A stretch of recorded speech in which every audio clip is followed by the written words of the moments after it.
Ụmụnne kete kunjine mangashe osani chabo fu. Marube kweshe because if you can add it for too much. Before kunjine weshi anyabu Igbo, kenishi bu Igbo. But now kunjine ba mangashe osani chabo fu. Anode falling eso fu in the Igbo, not if well. And the nebu sanche osani chabo fu. So only if the difference between only if the che between many on Igbo.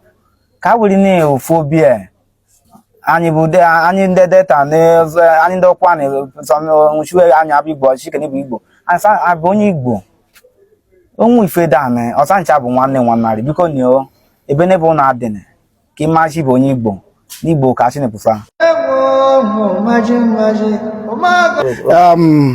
Hello beautiful people, it's your finest again, Chukwuemeka.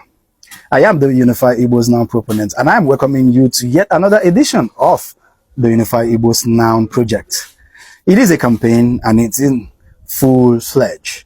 We are going places, we are traveling, we are locating and discovering the Igbo people who are scattered all over Nigeria. From Nigeria, definitely we are going over to the African countries that has Igbo people. Just join me. Support this project, support this campaign so that we can discover more and unify the Igbo people. Seated right here with me is a true son of Ndokwa and Nyoma. Nyoma are people that are found in Delta State, the Igbo speaking people, the Igbo people of Delta State. So please introduce yourself to us. Okay, my name is Mr. Augustine Osakwe. My native name is Onyeloni. From Akokono, area of Delta States. That's Ukwuani to be precise. Okay. So, my brother, I welcome you too. Thank you. Thank you. Yeah, I like that. I like the confidence. Okay, let's start with your you said your name is Onyeloni. Onyeloni. What does it mean? Onyeloni means who knows tomorrow. Onyeloni. Yeah. Onyelo. Okay. Okay, Onyelo. Onyeloni. Onyeloni, who thinks so? Who knows? Okay, who thinks so? Kifilo. That's Kifilo. Yeah. Okay. It's good to understand that perfectly. You know, brother, I know you must have discovered my program and my project, which is the Unify Igbo's Noun. Yes.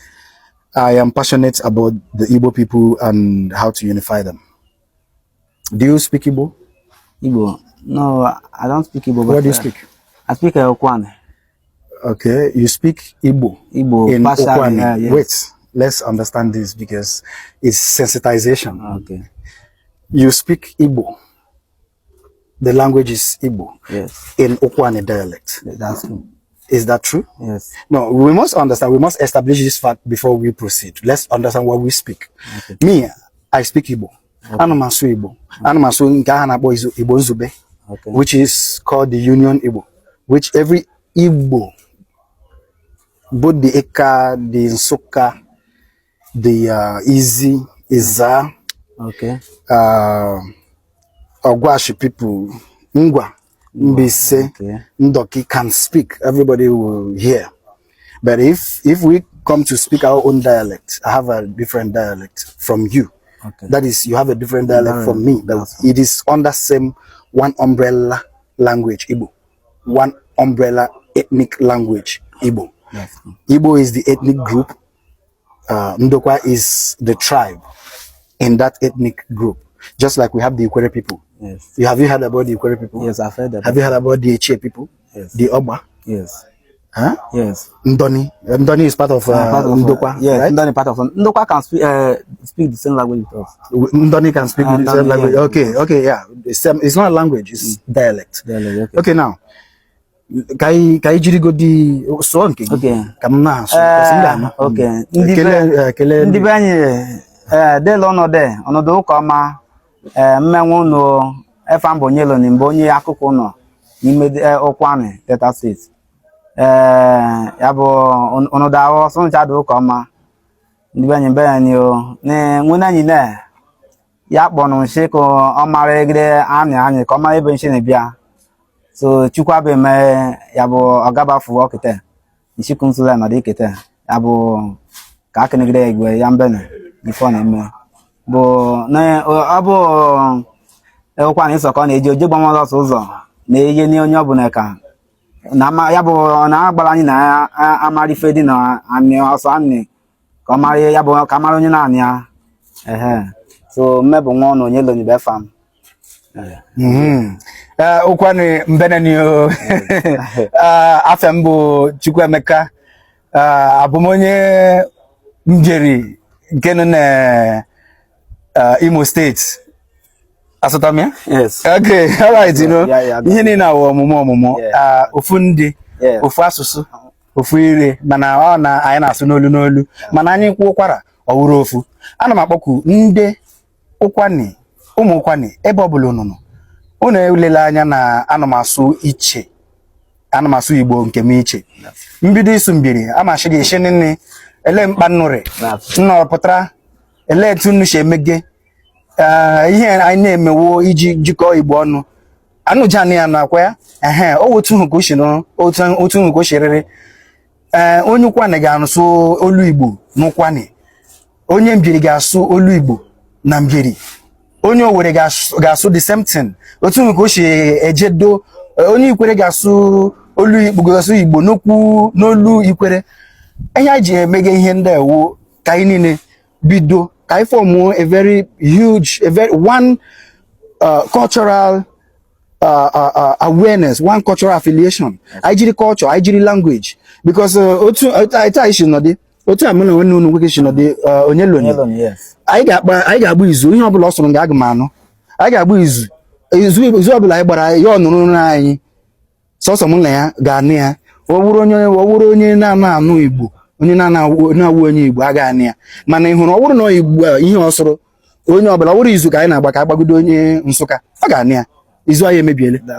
Ọ bụrụ na ya agba izu ya sụọ Ukwuani ka anyị megide onye Ikwere ga-anụ ihe a Onye Ikwere ga-anụ o mebiele. Ọ bụrụ na anyị na plan imerụ onye Ikwere ahụ ma ọ bụ onye Eche ọ ga-anị ya. So ka ezigbo n'otu o si wụrụ dat na ife ile na ị na-asụ ihe ọzọ ele ihe ọzọ ahụ ị na-asụ ihe na-asụ okwu Igbo, ị na-asụ Igbo n'olu Ukwuani.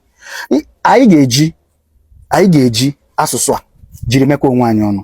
Anyị ga-eji asụsụ Igbo jiri mekọọ ihe ọbụla anyị na-eme, jikọọ ya ọnụ. Our political woes, we can use this language to correct it. Anyị ga-eji this language jiri mejie ya.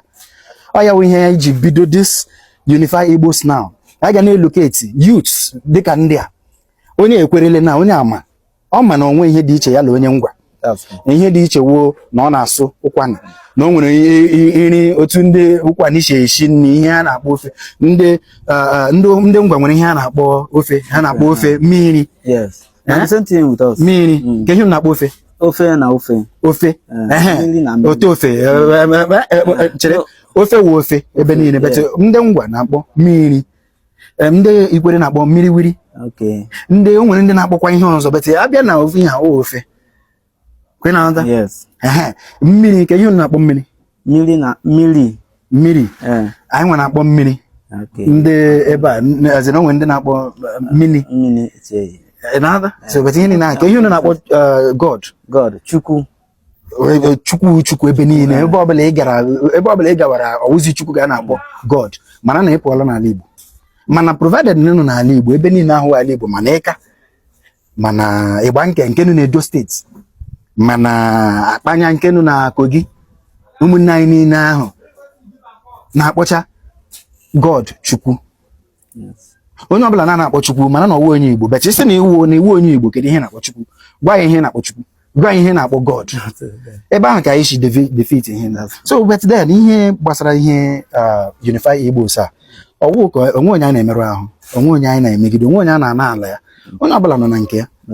Mana ihe a na-ekwu ose ngwa awa onye Igbo oke maybe onye Ukwuani na-aghọta gasị that Igbo man ịnụrụ ga na plan say Igbo people are bad, Igbo people they come collect dị Igbo soro kwe say shebi those Igbo people na you ị na-akọ onwe gị ọnụ. Amụ onye Ukwuani ma onye ngwa ma onye mụrụ onye Igbo ibe ya onwe ya ka ọ mụrụ ya, emu ahụ ọ gwara onye Igbo. Oh, Yes. so mgbe ị nụ say na hey, these Igbo people go kill them.